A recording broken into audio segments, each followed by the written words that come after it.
Una de las cosas que más escuchábamos en los tiempos que se gestaba, se recogía la firma o se presentaba el proyecto Varela, que fue muy discutido tanto en Cuba como en el exilio quizás un poco más por la libertad que hay de que se pueda discutir la cosa. Uno de los argumentos que más se escuchaba era que decía, pero, entre tantos, ¿no? Algunos decían, miren, estos muchachos están bien intencionados, son católicos, son patriotas, pero están locos, ¿cómo van a pensar ellos que el gobierno va a aceptar ese tipo de cosas? ¿Cómo van a pensar que el gobierno va a cambiar leyes, aunque le presenten 12 millones de firmas, etcétera, etcétera? Otro decía, bueno, es que eso no es quizás el propósito último, sino el propósito es más inmediato, quizás liberando a esos cubanos que se convencen y firman. ¿Qué es lo que buscaba en realidad? ¿Había en alguno de ustedes, en Osvaldo, la idea quizás de que el gobierno iba a reaccionar de una manera diferente a como reaccionó? Nosotros nunca, cada vez que hemos hecho algo, hemos contado con la reacción del gobierno, ¿no? O sea, nosotros, cada vez que hemos hecho algo, lo hemos pensado, lo hemos concebido como un paso de liberación. Y esto es lo que fue el proyecto Varela, lo que es el proyecto Varela, lo que fue en el 90 el proyecto de diálogo nacional, el programa transitorio, y lo que es también ahora el Camino del Pueblo, el proyecto Heredia. Nunca pensamos en lo que el régimen vaya a hacer con nuestras propuestas, siempre pensamos en que es un paso de liberación cada una de ellas. Es significativo porque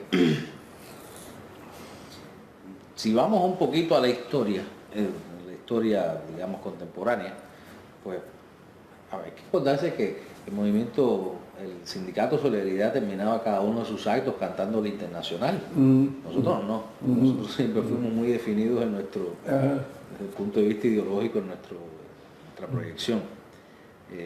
Pero también hay que decir algo, partiendo de que no tenemos en consideración nunca cuál va a ser la reacción del régimen.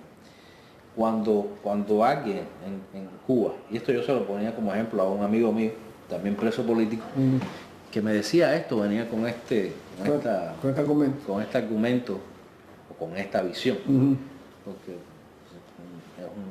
como argumento no se sostiene, y yo se lo demostraba de la siguiente manera. Me decía que el proyecto Varela legitimizaba la Constitución cubana. Yo le decía, a ver, a ti te defendió un abogado formado por el régimen, que se estaba basando en el Código Penal cubano para defenderte y en las leyes cubanas para defenderte. Un tribunal que estaba compuesto por un fiscal del régimen y un presidente y un grupo de jueces que eran los que te estaban jugando. Tú legitimizaste con el acto de nombrar un abogado que te defendiera a partir de las leyes cubanas vigentes al tribunal, legitimizaste las leyes, legitimizaste el fiscal y en último caso legitimizaste el secuestro de que estábamos siendo víctimas. Me decía, no. Y yo, por supuesto que no lo legitimizaba. Pues de igual forma el proyecto Varela, que es, digamos, que está haciendo la función del abogado, no de una persona, sino de millones de personas en Cuba, pues no está legitimizando ninguna constitución, está simplemente partiendo de los pequeños resquicios legales que tiene la constitución, pues exigiendo que sean respetados esos resquicios legales, digamos, esos pequeños derechos que tiene esa contradictoria constitución, para que a partir de eso pues podamos los cubanos llegar a los derechos, un proceso en intenciones parecido al proceso español de la ley de Abreu, con intenciones parecido también al proceso que hubo en Chile con el plebiscito. No se sostiene de ningún punto de vista el argumento que algunos han esgrimido de que el proyecto Varela pues legitimizaba la Constitución, y se lo demostré poniéndole este ejemplo a este amigo mío, que es una persona pues identificado con ideas un poco llamadas radicales. Digo llamadas no de forma peyorativa porque nosotros nos consideramos un movimiento radical, y nos consideramos un movimiento radical porque decimos que si en Cuba lo que ha pasado, y el peor problema que hemos tenido los cubanos en 54 años ha sido que el pueblo no ha tenido soberanía, que el pueblo no ha tenido derecho para expresarse, pues ir a la raíz del problema es tratar de devolverle la voz y el voto al pueblo, y eso es lo que hemos hecho nosotros desde 1990, intentar que el ciudadano sea partícipe de la solución de los problemas de Cuba. El proyecto Varela, si bien tuvo mucho apoyo, tuvo también notable oposición. En otros grupos opositores dentro de Cuba y en el exilio fue un debate intensísimo, ¿no? ¿Cómo recibían ustedes, cómo ven ustedes, cómo calificarías tú? Tiene matices, desde luego, la oposición que tuvo el proyecto Varela. Esperábamos que esto fuera así, o sea, siempre esperamos un poco de resistencia y de ataques por parte de los enemigos de la democracia, y por supuesto también contamos con la, digamos, con la incomprensión, no con la mala voluntad, sino digamos que con la incomprensión de personas que con buena voluntad, pues con mucho sentido también de amor a Cuba, no digo que no, pues se oponían digamos, este tipo de iniciativas, porque es que el proyecto Varela no es, o sea, ha sido con la cual hemos llegado a convertir una propuesta del pueblo en demanda legal. O sea, en estos momentos el proyecto Varela no es un proyecto, es una demanda ya asentada ahí y respaldada por más de 25.000 personas. No es algo que está por hacer, es algo que espera por ser realizado, pues que se respeten los derechos del pueblo. Y esto depende de la exigencia que todavía se le tiene que poner el régimen cubano para que respete la voluntad popular. Y te digo que contamos desde el primer momento con que iba a ser así, con que el régimen iba a ser feroz en su persecución, que iba a haber trampas en medio del camino. Te digo que descubrimos muchas figuras de la oposición que nos entregaban firmas falsas, incluso se le iban en esas firmas falsas informes a la seguridad de Estado sobre otros opositores en sus provincias, y este boicot pues sabíamos que íbamos a tenerlo. Incluso contábamos con la incomprensión, digamos, la falta de análisis profundo de muchas personas de buena voluntad, de patriotas, que en definitiva pues estaban dejándose llevar por una, digamos, yo te diría que falta exactamente falta de una visión política, porque no creo que sea, que haya sido la oposición que a muchos tenían era por mala voluntad. Sí la había, por supuesto, ha habido mucha mala voluntad en las actitudes de algunas personas, pero creo que de forma general, pues la oposición a un proyecto que es un proyecto liberador, que es un proyecto que cualquiera que desde el punto de vista político analice su objetivo, digamos, la metodología como proyecto político, pues inmediatamente se identifica con lo que significa un proyecto como el proyecto Varela. Pero sí, con estas cosas contábamos, y pues no hacíamos mucho caso. De vez en cuando sí. Osvaldo decía que era como cuando tú vas en una caravana por el medio de una guerra, y que la caravana tiene que llegar a un objetivo, pero que de vez en cuando podíamos, pues en medio de todas estas emboscadas y todos estos ataques que teníamos en el camino, pues podíamos de vez en cuando pues mirarnos y responder a estos ataques, para que supiera que estábamos también aquí y que tenemos argumentos para defender una propuesta que en definitiva es una propuesta liberadora del pueblo cubano. Las primeras firmas se presentan en el 2002, ¿no? En el 10 de mayo del 2002. 10 de mayo del 2002, efectivamente. Y la fecha más o menos que se cita, que fueron varios días de la Primavera Negra, es el 18 de marzo del 2003. O sea, cuestión de 10 meses. Exacto. ¿Qué pasa en esos 10 meses? En esos 10 meses que se multiplicó el proyecto Varela, se multiplicaron sobre todo los comités ciudadanos, que era nuestro principal objetivo, porque ya legalmente habíamos hecho la propuesta, y simplemente pues el régimen está obligado a contestar esto, y no de la forma que lo hizo. Y nuestro objetivo fundamental pues se estaba cumpliendo, que era la creación de comités ciudadanos en casi todos los municipios del país. Y esto es lo que nosotros aspiramos. Nuestro objetivo de momento es ese, o sea, es lograr esa base social, que mientras no la tengamos, o no la tenga nadie en Cuba, pues no va a poder ser factible pues ninguna propuesta de cambio, porque un régimen como el régimen cubano pues solo va a respetar desde el punto de vista como contrario, como oposición, pues algo que le pueda costar a ellos su poder absoluto, pero algo que no esté organizado en toda la isla, que no esté masificado, en lo que no participe el ciudadano, pues eso pues no le va a hacer mucha atención. ¿Cómo fue la Primavera Negra? ¿Cómo fue contigo? Conmigo pues yo Estaba el 18, pues por la mañana llamo a casa a Osvaldo, me sale Efraín, empiezo a bromear con él sobre la guerra de Irak, un poco de ligereza de mi parte. Y entonces le digo, bueno, Osvaldo está por ahí, y pregúntale a Osvaldo si me necesita ver por la casa, que tengo intenciones de reunirme con el comité de ciudadanos aquí del municipio y pues hablar con ellos, a ver cómo va la marcha de la campaña y estas cosas. Y Osvaldo, yo oigo que le dice, no, dile que sí, que se reúna con la gente y esto. Y pues yo saco para acá y me... ¿No tenías información de lo que estaba pasando? No. Algo había, sabía de que el régimen empezaba, los medios en del régimen empezaban a decir que si había un grupo de supuestos periodistas pues organizados en casa de Keyson, haciendo un taller de periodismo, no sé qué cosa. Pero sabía también que entre esos había muchos agentes identificados de la seguridad del Estado, individuos marcados ya como chivatos por la propia oposición. Entonces, pues no hice mucho caso a estos primeros. Y pues bueno, pues me pasé toda la mañana y toda la tarde pues organizando el encuentro con el Comité Ciudadano del municipio. Me habré terminado a las 8 de la noche. Ya habían empezado a dar algunas noticias por la mesa redonda, pero donde yo, los lugares donde iba no ponen la mesa redonda. No veíamos, mis amigos no veían la mesa redonda. Y pues salí de ahí a visitar a amigos. Yo después me di cuenta que lo que estaba haciendo era despidiéndome, porque de hecho ese 18, pues lo que me pasé visitando después que terminé la reunión con nuestros militantes, pues visitando a mis amigos del barrio. Y como regreso a la casa como a la 1 de la mañana.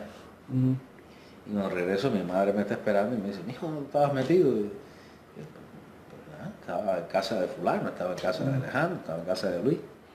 Si no, es que están deteniendo a la gente de la oposición.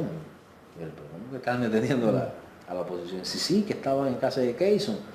No, eso, no te preocupes, que eso lo sueltan ahorita, porque eso, muchos de los que estaban ahí son agentes de la seguridad.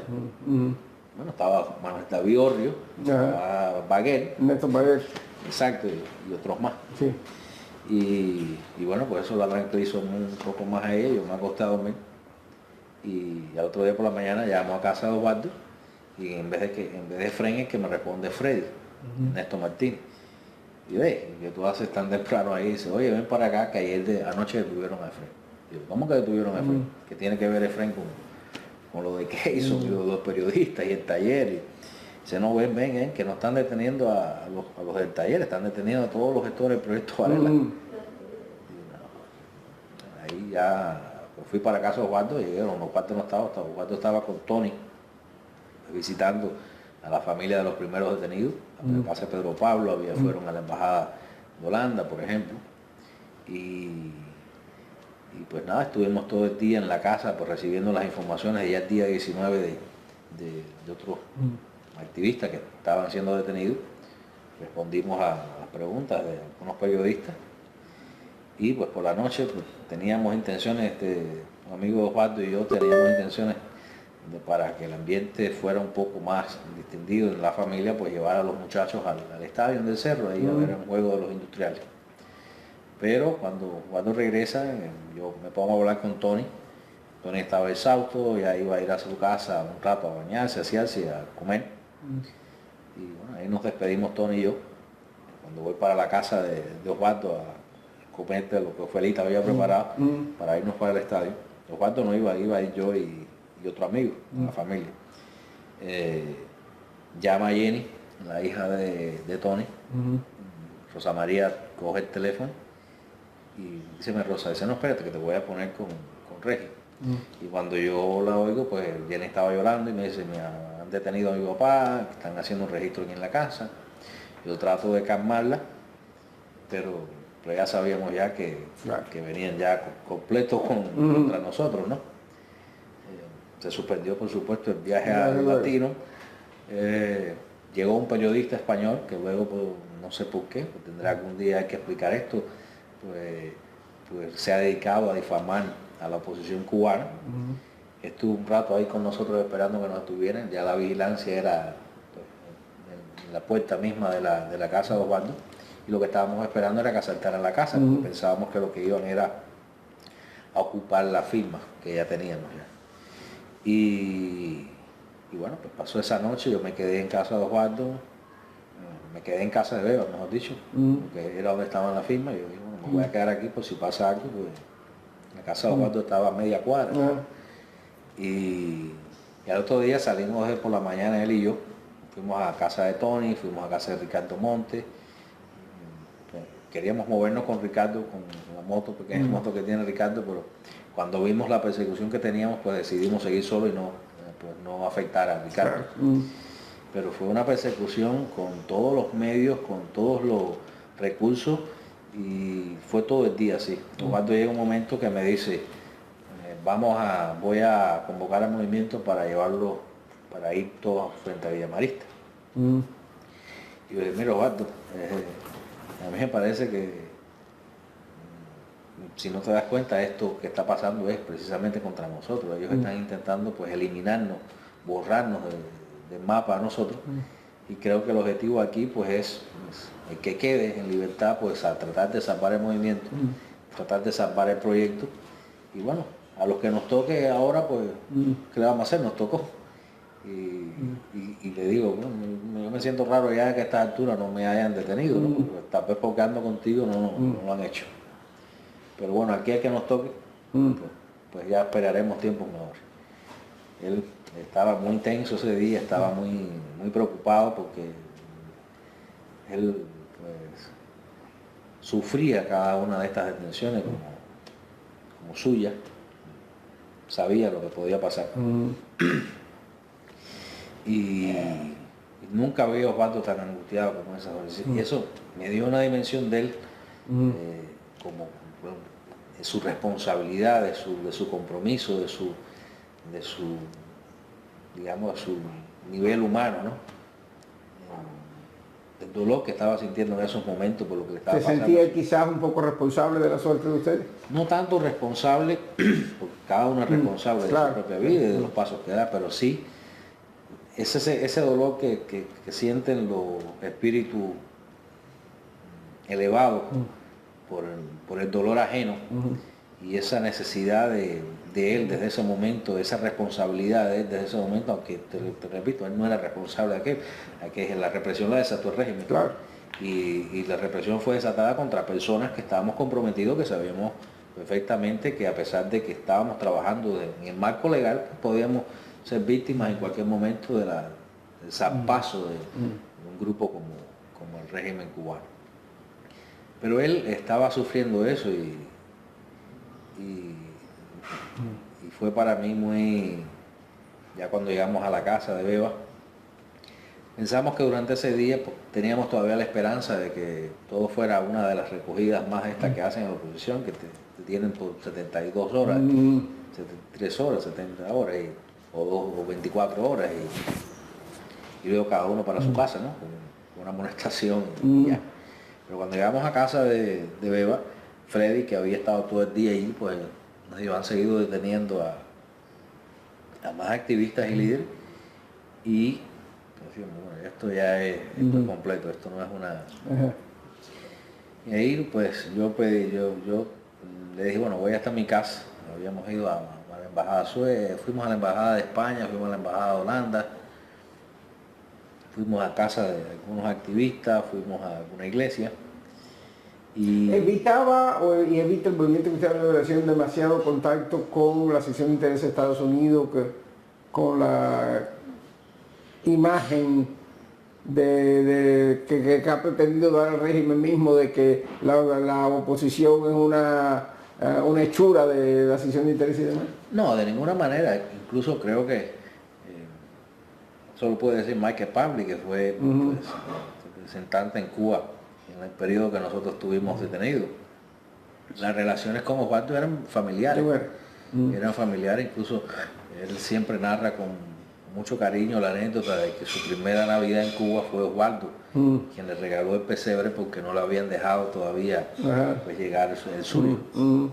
Y todavía guarda ese pesebre con mucho cariño y recuerdos de Osvaldo.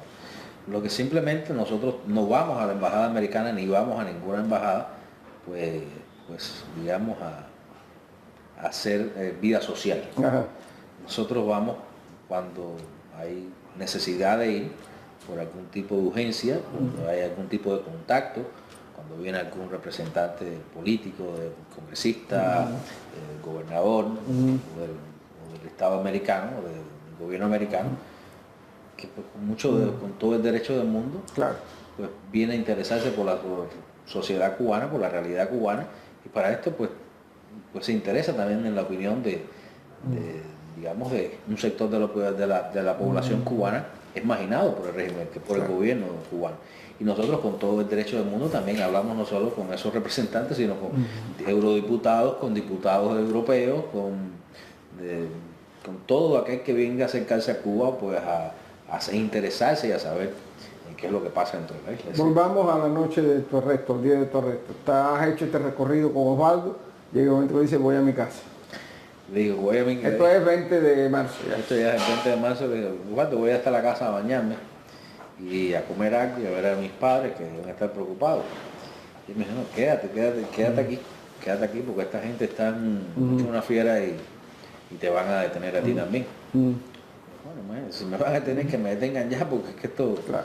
Y si me van a detener, es mejor que me detengan a mí solo, no estando contigo, porque si estoy contigo a lo mejor a ti te da por qué sé yo, no sé, por tratar de impedirlo y vaya a ti también te cogen en esto. Y bueno, ahí estuvimos hablando y yo me acuerdo que llamamos un taxi, Freddy llamó un taxi y el primero, pues lo viraron, ya los que estaban en el parque lo hicieron virar, pero el segundo no, el segundo sí llegó. Me acuerdo que bueno, que unos minutos antes, cuando estábamos nosotros parados en la cerca, Freddy y yo estábamos en la cerca de la casa de Beba, y Osvaldo estaba en la calle y me dice, quédate, compadre. Y yo, no, compadre, estate tranquilo, yo vengo en tu rato, yo voy a bañarme, voy a comer y a eso de las 9:30 estoy aquí, porque eso fue como a las 8 de la noche. Le digo, dale para allá, que Felito te está esperando, que está, seguro que va a comer, debe estar preocupado, para que comas algo tú también. Y yo vi que viró y salió caminando. Es la última imagen que yo tengo de Osvaldo. De Osvaldo para allá. Entonces vas para tu casa, o tratas de ir para tu casa. Llega el taxi, Ajá. con mucho sigilo, éramos los únicos que estábamos fuera, pero sin embargo el taxi ni siquiera paró donde estábamos nosotros, paró 2 casas antes. Pero dije, ven, es aquí, es aquí. y le dije, bueno, para el auto, cogí el teléfono mío, el celular que yo tenía, marco el teléfono de Osvaldo, porque digo, ya esto está un poco, ya esto parece que va a pasar ahora. Claro. Marco el teléfono de Osvaldo y lo dejo o sea, no le envío la llamada, lo marco sin marcar la llamada. Nos montamos Freddy y yo en el taxi y cuando íbamos a coger de Primeyes a Villa Blanca, él me dice, voy a coger por la Peugeot. La Peugeot es digamos, las oficinas que tiene la Peugeot en La Habana, que están Sí, Peugeot, la marca de la carro. marca francesa, que está en Villa Blanca y Primeyes. Y aquí está la ciudad deportiva. Y tiene una entrada, o sea, la Peugeot tiene una entrada por Primeyes que sale a Villa Blanca. Y entonces él me dice, voy a entrar por la Peugeot, porque aquí no puedo hacer izquierda. Y cuando él me dice eso, cuando él me dice que va a entrar por la Peugeot, ya me está diciendo que va a entrar en una encerrona. Claro. O sea que me voy a meter en un callejón sin salida. Y en eso yo me río y miro para atrás, y cuando miro para atrás tenía pues no sé cuántos ladas, no sé cuántas motos. Una procesión de tres. Exacto, y fue entrando ahí, cerrando la otra entrada, 2 ladas, otros vinieron por atrás, envió la llamada y ahí empezamos en el forcejeo con los que nos vinieron a detener, que están detenidos en nombre de la revolución. No sé qué, no me acuerdo qué fue lo que nos dijeron, que salta de sandeces, ¿no? Pero me intentaban coger el teléfono hasta que ya no pude más y lo tiré debajo del taxi. Y esto me enteré luego que sirvió de algo, que sirvió para que Osvaldo se enterara que me estaban deteniendo, porque Ofelita cogió el teléfono en la casa y cuando se da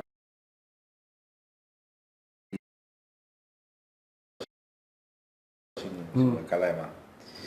Nos montamos Freddy y yo en el taxi Y cuando íbamos a coger de Primeyes a Villa Blanca, él me dice, voy a coger por la Peugeot. La Peugeot es digamos, las oficinas que tiene la Peugeot en La Habana, que están Sí, Peugeot, la marca de carro. la marca francesa, que está en Villa Blanca y Primeyes. Y aquí está la ciudad deportiva. Y tiene una entrada, o sea, la Peugeot tiene una entrada por Primeyes que sale a Villa Blanca. Y entonces él me dice, voy a entrar por la Peugeot, porque aquí no puedo hacer izquierda, ¿no? Y cuando él me dice eso, cuando él me dice que va a entrar por la Peugeot, ya me está diciendo que va a entrar en una encerrona. Claro. O sea que me voy a meter en un callejón sin salida. Y en eso yo me río y miro para atrás, y cuando miro para atrás tenía pues no sé cuántos ladas, no sé cuántas motos. Una procesión de tres. Exacto, y fue entrando ahí, cerrando la otra entrada, dos ladas, otros vinieron por atrás, envió la llamada y ahí empezamos en el forcejeo con los que nos vinieron a detener, que están detenidos en nombre de la revolución. No sé qué, no me acuerdo qué fue lo que nos dijeron, que salta de sandeces, ¿no? Pero me intentaban coger el teléfono hasta que ya no pude más y lo tiré debajo del taxi. Y esto me enteré luego que sirvió de algo, que sirvió para que Osvaldo se enterara de que me estaban deteniendo, porque Ofelita cogió el teléfono en la casa y cuando se da cuenta de las discusiones de nosotros con los de la seguridad, pero dice, Osvaldo, corre, que están deteniendo a Rey y a Freddy. Y Osvaldo coge el teléfono y empieza a decirle cosas, ¿no? Pero, o sea, ellos no estaban. Sí, claro, claro. Y él empieza. De esto me enteré luego, porque no sabía qué pasó con eso. La intención mía era simplemente que Osvaldo se enterara si me detenían, que supiera lo que estaba pasando. Y pues nada, pues nos montan a Freddy y a mí en uno de los carros, nos llevan, a mí no me llevan a mi casa como al resto, que nos llevaban a las casas y les hacían un registro, a mí no llegan a llevarme a mi casa. Seguimos hasta la estación de Acosta, la estación de policía de Acosta, bajan a Freddy allí, y cuando Freddy baja, digo, bueno, compadre, para esto nos hemos preparado todos estos años. Para esto fue. Y entonces, pues nada, ahí fue la última vez que lo vi hasta ahora, que hace 2 días lo vi aquí en Miami.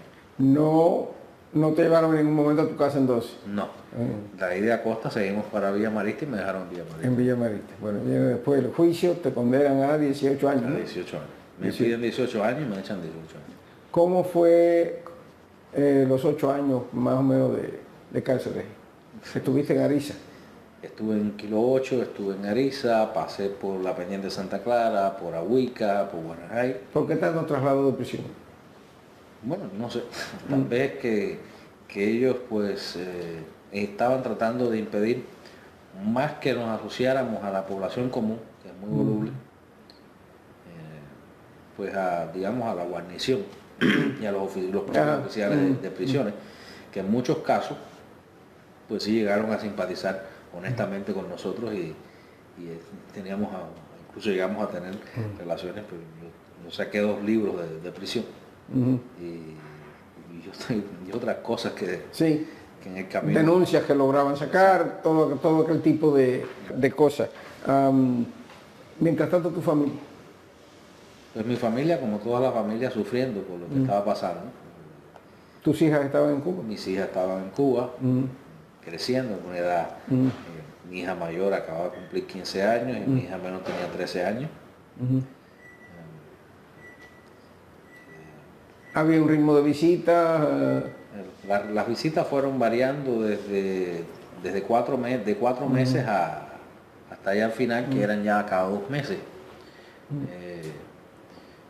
Las condiciones fueron desde celdas tapiadas, celdas infectadas las celdas infectadas de mosquitos, de cucarachas, de ratones, de toda cuanta alimaña fue creada para molestar al hombre podía haber, sofocantes en el verano y extremadamente frías en pocos días de invierno, 3 días de frío húmedo como el de Cuba. Bueno, antes de nosotros salir de la prisión nos enteramos que habían muerto unos presos, unos enfermos mentales en Mazorra, precisamente por las condiciones esas de poca alimentación, digamos de violencia contra ellos que había allí.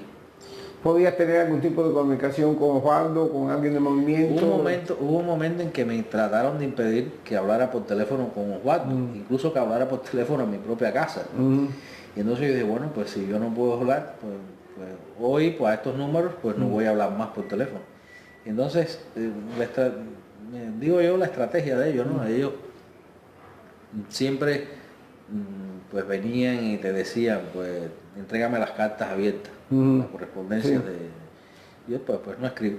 Y me decían, no puedes llamar a este número de teléfono, y yo, pues no llamo a más ninguno, ya no salgo más a llamar o no envío más cartas.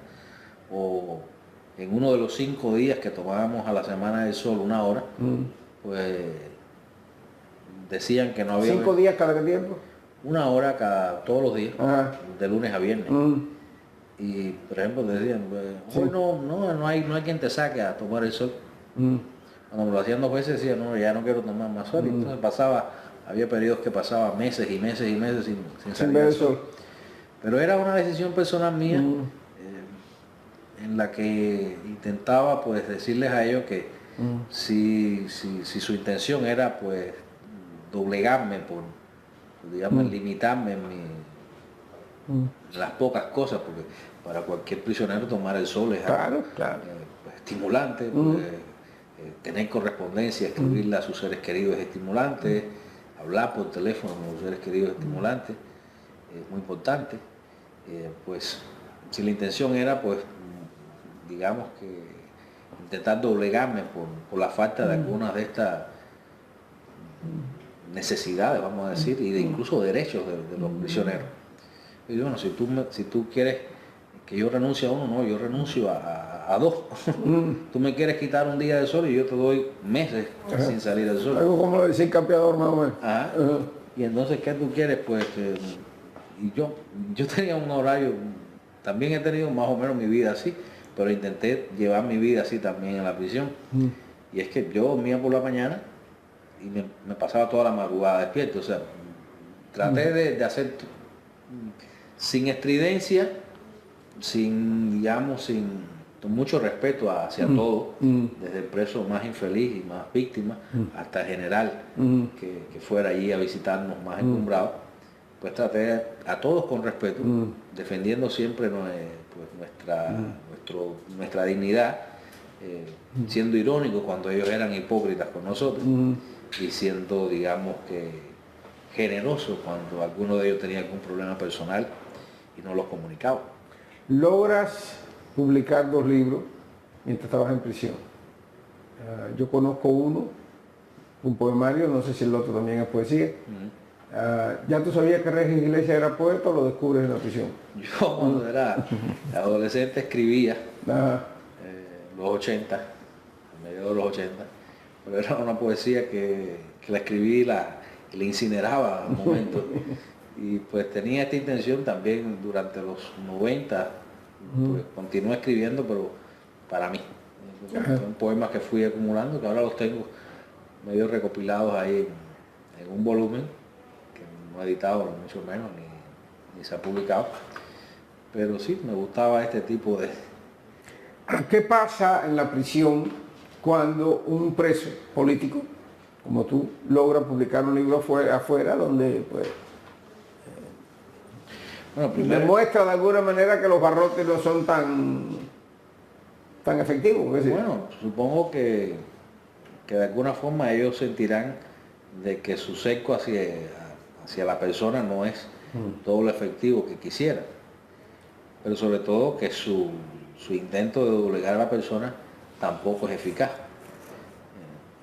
Yo en mi caso pues logré siempre escribir todo lo que quise.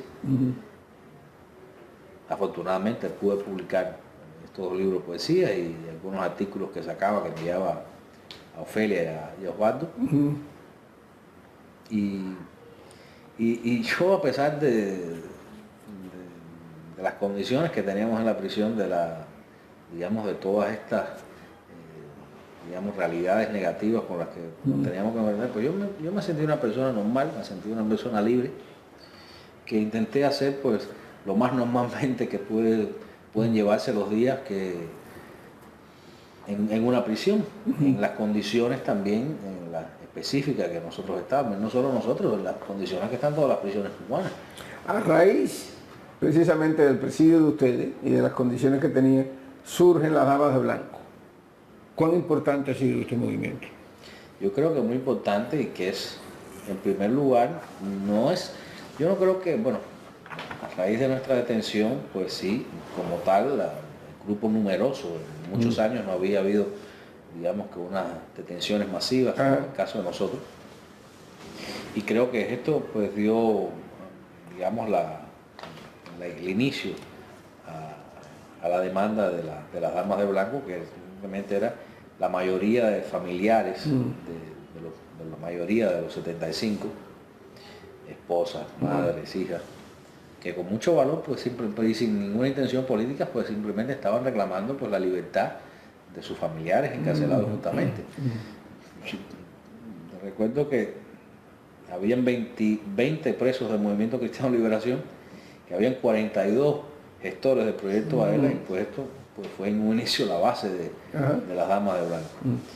Y creo que, siendo honesto y respetando la memoria histórica, tampoco era nada nuevo. Desde el mismo 59 y antes del 59 siempre ha habido movimientos de madres que han reclamado la libertad de sus hijos, de sus familiares.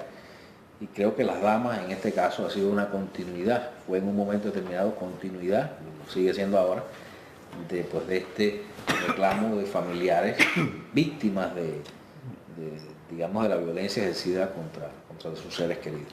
Danos tu valoración, por favor, si es posible, del proceso de excarcelación y destierro de ustedes.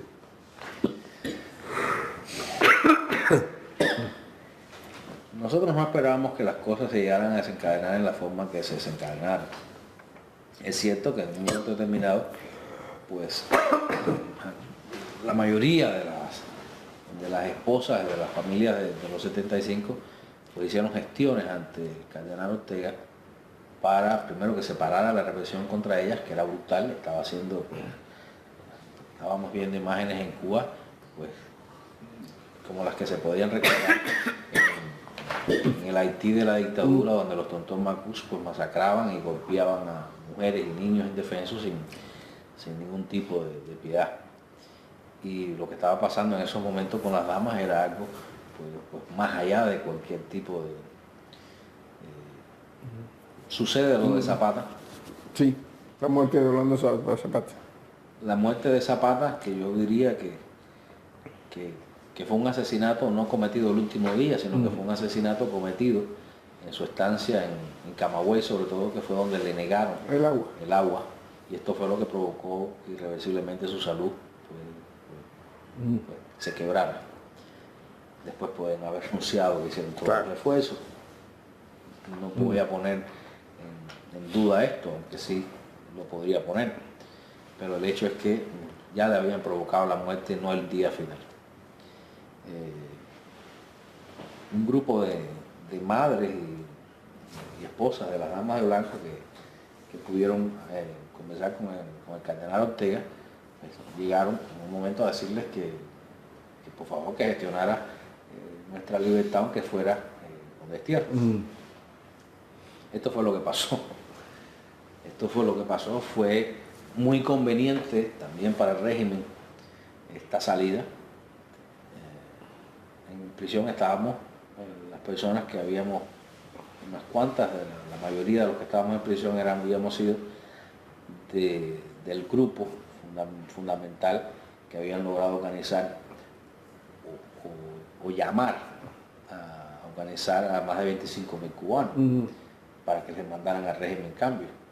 Por lo tanto, pues el régimen creo que no encontró los cielos abiertos. Se discute si la iniciativa partió del propio régimen, partió del cardenal Ortega, o fue una coincidencia de... Yo tengo entendido por testimonios incluso de algunas damas que ellas fueron las que pidieron al cardenal Ortega que nos sacaran de la prisión. Claro, ellas no sabían que estas consecuencias, ¿no? O ellas no estaban en una situación de, recordemos que son personas que han sufrido durante más de 7 años pues el cautiverio y el trato injusto ellas mismas por parte del régimen.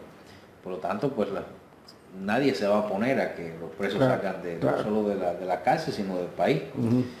Creo que la situación fue muy conveniente al final para el régimen cubano y pasó de ser la excarcelación, el destierro de un grupo de enfermos, que no llegaban a 20 según las cifras que se habían dado, porque yo, según recuerdo, el anuncio fue que iban a salir con el canciller Moratino de 3 a 5 presos que estaban muy enfermos y que después saldrían 21 o 23 presos que estaban enfermos. Esto es lo que yo había oído y que después, bueno, pues se trataría el tema de liberar al resto en unos meses. Esto no, por supuesto, a nosotros nos alegró mucho. Veíamos como que ya el momento había llegado, pero de pronto nos encontramos en que la propuesta no era pues esperar a la excarcelación, o sea, sino optar por el destierro, que probablemente hubiera habido una excarcelación, pero nadie sabía, nadie podía decir cuánto tiempo había que esperar a esa excarcelación. Yo fui uno de los que me negué la primera vez que el señor Ortega me llamó. O sea, tuviste contacto directo con el general Ortega. Sí, ¿Su propuesta incluía el destierro? Sí, no, la propuesta no es que incluía, es que la propuesta era el destierro. Era el destierro. Yo se lo agradecí, o sea, le agradecí la gestión, su gestión, su interés. Incluso le pregunté que si se había hablado de excarcelaciones, pero de liberar a los presos. Y él me dijo que en esos momentos no se estaba tratando el tema, que lo que se estaba tratando era los que iban a partir al destierro. Pero me dijo que tal vez en un tiempo, en unos meses, podrían ser liberados el resto. Yo le agradecí, como te digo, por su gestión y pues me negué a aceptar la propuesta del destierro. Pero cuando se hizo pública mi posición, mis hijas, que fueron mi Troya, a la semana, cuando hablé con ellas por teléfono, pues me pidieron encarecidamente que aceptara la propuesta del destierro. No solo por los 7 años y medio que había estado preso, sino por los 20, en ese momento 21 o 22 que ya llevaban pues, de su vida, pues involucradas de cierta manera en mi actividad o siendo víctimas como represalia por parte del régimen de mi actividad como militante del Movimiento Cristiano de Liberación. Y entonces pues me rendí ante la petición de mis hijas y acepté entonces que partiera al destierro. Quizá este es el momento, Regi, de una pregunta que permea todo esto de alguna manera o está presente siempre por diferentes acontecimientos en el largo de estos 50 y pico de años y ahora con un papel tan protagónico como el que desempeña el cardenal Ortega, la Iglesia. La posición de la Iglesia en cuanto al movimiento cristiano, y cuando digo la Iglesia digo la jerarquía, que el término está mal empleado, ya lo sabemos, ¿no? Pero bueno, por identificarlo, bueno, la jerarquía y el movimiento cristiano de liberación, esa jerarquía y la oposición en general y el pueblo cubano, ¿cuál es tu valoración? ¿Se arguyen? Yo creo que lo único que puedo decir es que está divorciado totalmente la posición política que no corresponde incluso tomar a la jerarquía de la Iglesia respecto a la oposición cubana, no solo al Movimiento Cristiano de Liberación. Creo que incluso decir que no hay oposición, que no hay una opción, incluso descalificar a varios miembros de la oposición, creo que fomentar que el régimen puede ser el garante de los cambios, puede ser el motor de los cambios. Y dicho esto desde la institucionalidad, pues es muy oportunista o es, digamos, tremendamente inocente, por decirlo de alguna manera, cuando menos. Creo que no es la función de la jerarquía de la Iglesia, a pesar de que cuando nosotros siempre tenemos que recordar esto, nosotros somos iglesia. Somos iglesia. Y que siempre hemos tenido pues el respaldo de esos frailes, de esos sacerdotes, de esas religiosas, que hemos estado en sus parroquias, que nos hemos reunido allí, que nos han ayudado, que nos han... ¿Cómo se sentía Osvaldo Payá, a quien el mundo entero hablar de Cuba identificaba como líder católico, líder católico, líder. ¿Cómo se sentía él con esta situación con la jerarquía? Como un líder católico. Un líder que, un hombre que, no como un líder, pero sí como... Osvaldo nunca se... Osvaldo simplemente yo creo que era una persona que asumió su compromiso como cristiano, como católico y hizo a cada momento lo que su conciencia y su fe le pidió que hiciera y no se preocupaba por, no sé, por supuesto que denunciaba, pero esto lo está haciendo, los profetas lo están haciendo desde Amós, están denunciando al poderoso, al que hace trampas, al que oprime al pobre. Y esto es lo que hacía él, fuera quien fuera el opresor, fuera quien fuera el que estuviera pues intentando pues pactar con el opresor, pues Osvaldo siempre iba a tener en Osvaldo iba a tener de frente a Osvaldo denunciando lo que estaba pasando. La muerte de Osvaldo Payá, ¿cómo tú la calificas? Yo no la puedo calificar, yo te puedo decir, según la información que nos llegó a nosotros, que fue un asesinato. A ti fue de los primeros que le llega un texto. No, a mí no me llega ¿Cómo texto. fue? A mí lo que me llega es una llamada por teléfono. Y a mí fue la primera persona que me llama. Yo estaba en Madrid y una amiga del KIC, que trabaja para el KIC, que es el partido, la fundación del Partido Demócrata Cristiano, me llama, primero me llama para decirme que había una información confusa, que uno de los muchachos le habían dado un golpe en la cabeza y que estaba ingresado y por favor que averiguara qué había pasado con los muchachos, que tenían una información un poco confusa. Y yo llamo a Ofelia, se llamó a la casa para preguntarle a Osvaldo no estaba, Ofelia no estaba ahí tampoco en su casa, estaba en casa de Ofelia, su madre. Y hablo con Ofelita y le digo, oye, Ofelita, parece que a uno de los muchachos, me dicen que hay uno de los muchachos que le han dado un golpe, parece, que está ingresado, que hay otro que ha perdido el conocimiento. Y dicen, bueno, yo averiguo qué pasa. Pero casi colgando con Ofelita, me vuelve a entrar una llamada de esta persona que es Cayetana Muriel, española, y que trabaja para el KIC. ¿Para qué? El KIC, ¿Qué es el KIC? la fundación del Partido Demócrata Cristiano. Y me dice que en realidad lo que ha pasado es que estaban siendo perseguidos por un automóvil, por varios automóviles, porque está un automóvil que lo está siguiendo, les ha dado un golpe, lo ha sacado a la carretera, que hay 3 personas ingresadas y una desaparecida. Esa es la información. Y me dice, por favor, averígame quiénes son los 2 cubanos que iban con los 2 muchachos. Yo cuando ella me dice esto, ya intento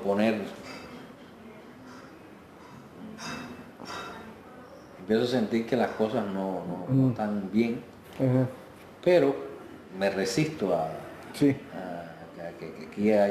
Osvaldo hubiera estado involucrado en ese momento en eso. Entonces, no tenía casi saldo en el teléfono tampoco. Y le envío un correo, le envío un mensaje a Ofelita diciéndole, lo que pasó en realidad, según me dicen, es que lo estaba persiguiendo un auto, le da un golpe, lo sacan de la carretera, hay 3 ingresados y uno desaparecido. Me preguntan, me piden que averigüe quiénes son los 2 cubanos que iban con los extranjeros. O sea, no sabíamos que iba Osvaldo, yo no lo sabía. ¿Tú no lo sabías? No sabía que iba Osvaldo. No sabía quiénes eran los 2 cubanos, ni siquiera estaba muy consciente de quiénes eran los 2 extranjeros. Sabía que eran 2 jóvenes que habían ido. Pero Felita sí sabía, desde luego. Sí, claro, porque los habían visitado. Y entonces, después que le envío un mensaje a esta Ofelita, a partir de la información verbal que por teléfono me da Cayetana, me quedo así. Sí, digo, esto es más grave de lo que yo quiero creer. Voy a llamarla para decirle directamente. La vuelvo a llamar y lo que puedo hablar es unos segundos con ella. Digo, oye, te acabo de mandar un mensaje diciéndote lo que me transmiten estos aquí. Y tú sabes por fin quiénes son los 2 cubanos. Lo que yo me acuerdo que le pregunté, ¿tú sabes quiénes son los 2 cubanos que iban con ellos? Y es cuando ella me dice que Bueno, que eran Osvaldo y Harold. Ujú. Bueno, dice, bueno, vamos a ver, vamos a averiguar a ver qué fue lo que pasó. Le digo, voy a decir que el desaparecido es Osvaldo. Ujú.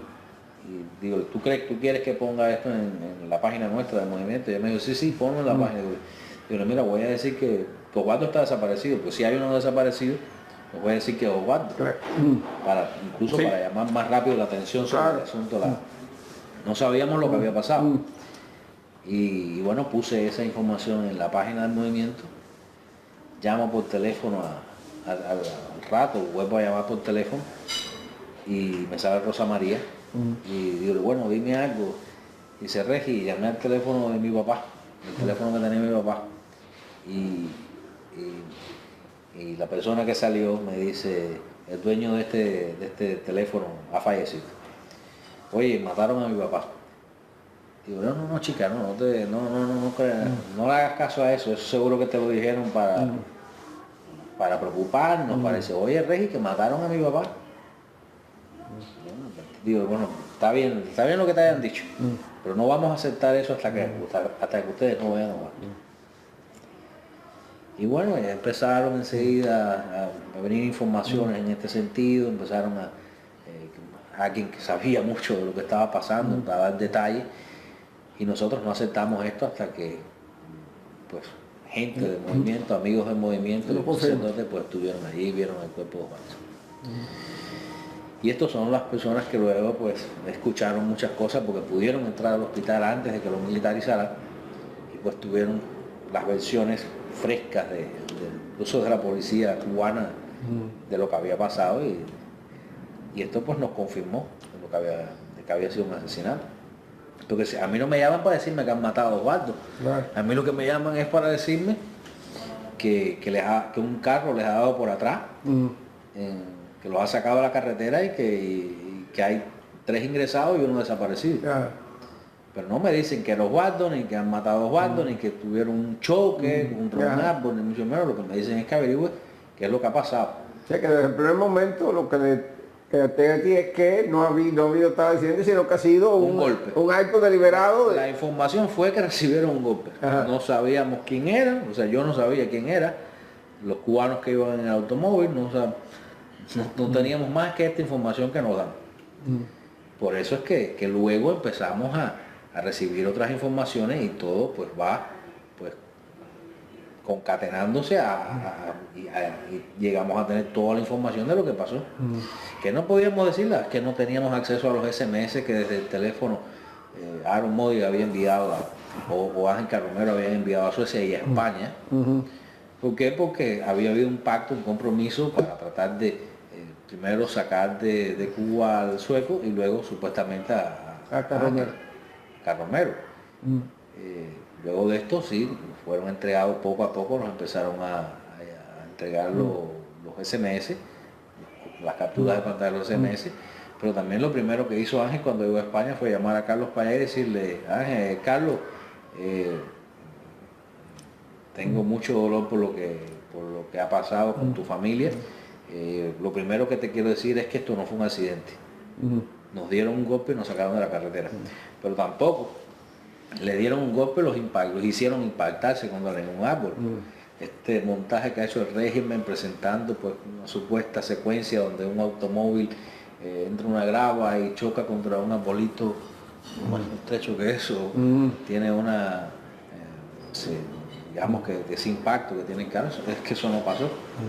Lo más terrible para nosotros fue confirmar que luego del golpe, pues Ángel había logrado pues, controlar el volante y que sin haberse impactado contra nada, pues fueron retirados él y Aaron Modi del automóvil y que habían dejado Osvaldo y a Harold, por supuesto, no se habían impactado con eso. Carromero ha dicho en sus declaraciones Ángel que estaban vivos, que Harold y Osvaldo estaban vivos cuando ellos... Exactamente, esto para nosotros sí ha sido, pues, digamos, aunque lo suponíamos, no sabemos qué es lo que pasó en realidad, por eso es que estamos pidiendo lo de la investigación internacional, porque es fundamental, pero la última información que tenemos de Osvaldo, después de ser impactado el carro donde iba por la seguridad, pues está vivo. Regi, siendo esto así como parece que ha sido, como ha sucedido, y claro, esto es especulativo lo que te voy a preguntar, pero tu experiencia en este tipo de cosas es muy valiosa para poder dar una respuesta que nos permita acercarnos a la realidad. ¿Por qué el régimen determina hacer esto en este momento y en esta circunstancia, acompañado por dos extranjeros, la figura más reconocida de la oposición? El por qué es porque ese es un régimen intrínsecamente perverso, criminal, que está viendo pues descompensado una vez más por Osvaldo su control absoluto de la situación. No es un secreto para nadie que el único que estaba denunciando desde el principio y contra toda la bandera y en medio del desierto los cambios fraude era Osvaldo. Y su voz era la que clamaba y la que estaba denunciando calificando la supuesta reforma de Raúl Castro. Exacto.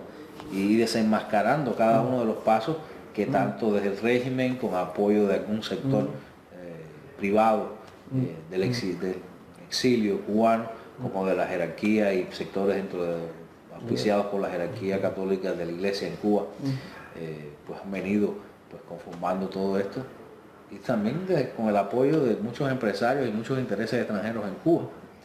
¿Confías en que llegue a quedar bien esclarecida Por supuesto, por supuesto. No sé cuándo nos va a tardar, pero finalmente algún día vamos a conocer exactamente todo lo que pasó, qué es lo que pasó en el momento que ya se retiran de la escena del crimen a Ángel Romero y Aaron. ¿Cómo ha continuado funcionando el Movimiento Cristiano de Liberación? Como mismo estábamos funcionando hasta este momento. Hemos tenido, por supuesto, el dolor de la pérdida de Osvaldo. Esto es irreparable para todos nosotros desde el punto de vista humano y desde el punto de vista político. Pero el Movimiento Cristiano de Liberación lo dirigía y lo ha dirigido durante 25 años un consejo coordinador que se ha renovado a lo largo de estos 25 años, por supuesto, muchas veces. Y en el momento que fueron asesinados Osvaldo y Harold, pues este consejo coordinador, que incluso ha tenido, hace 2 años y medio, ha tenido que funcionar dentro y fuera de la isla, porque varios de los miembros por ejemplo, Tony y yo éramos miembros del consejo coordinador, y pues tuvimos que, por las circunstancias, que salir fuera de Cuba, pero hemos seguido trabajando en continuación directa con los miembros que han quedado dentro de Cuba. Y entonces pues el trabajo siempre lo ha llevado. ¿No han escogido, no han designado una persona que encabece el movimiento? No hemos visto en estos momentos la necesidad de pues escoger un líder para el movimiento, porque creemos que el líder en estos momentos puede ser el consejo coordinador. Hay una referencia en Ofelia. Ofelia Acevedo es fundadora del Movimiento Cristiano de Liberación, es la esposa de Osvaldo, la viuda en estos momentos de Osvaldo. Pero fundamentalmente en estos momentos pues estamos pensando en la seguridad de Ofelia, estamos pensando en la seguridad de la familia, porque están recibiendo las mismas amenazas de muerte que tenía Osvaldo, y ya no que ellos no estaban jugando cuando hablaban de te vamos a matar. ¿Cómo ve Regis Iglesias, el luchador, el poeta, el hombre que se ha curtido políticamente en esta lucha? ¿Cómo ves el futuro de Cuba? A mediano plazo, a largo plazo, ¿confías en que efectivamente la liberación sea una realidad para el cubano? La liberación es una realidad en cada uno de nosotros que nos hemos liberado, en cada uno de esos 25.000 que se han liberado. Pero sí debo decir una cosa. Finalmente, tarde o temprano, pues la liberación alcanzará a cada uno y a todos los cubanos. Pero si en estos momentos, una vez más, dejamos y permitimos tranquilamente, sin ningún cargo de conciencia, que nos impongan esta supuesta transición, este cambio fraude que están queriéndonos vender para convertir a Cuba en un Singapur, en una China, en una Rusia, pues nos va a costar mucho más trabajo. Nos va a costar mucho más trabajo porque hay muchos intereses detrás de esto, intereses económicos, geopolíticos, políticos, y si aceptamos estos cambios fraudes, si aceptamos estos cambios virtuales, pues vamos a tener pues más asesinados, vamos a tener más miseria para el pueblo cubano, y nos va a costar un tiempo más para lograr alcanzar las metas por las que hemos luchado durante más de 54 años. que es por nuestra libertad y por la democracia para el pueblo cubano. Pero yo estoy seguro, estoy convencido que al final pues la liberación pues será un hecho y la voluntad de los cubanos también hará retroceder todas estas maniobras de estos grupos de intereses y de poder. Después de esta, creo que esta es tu primera visita a Miami.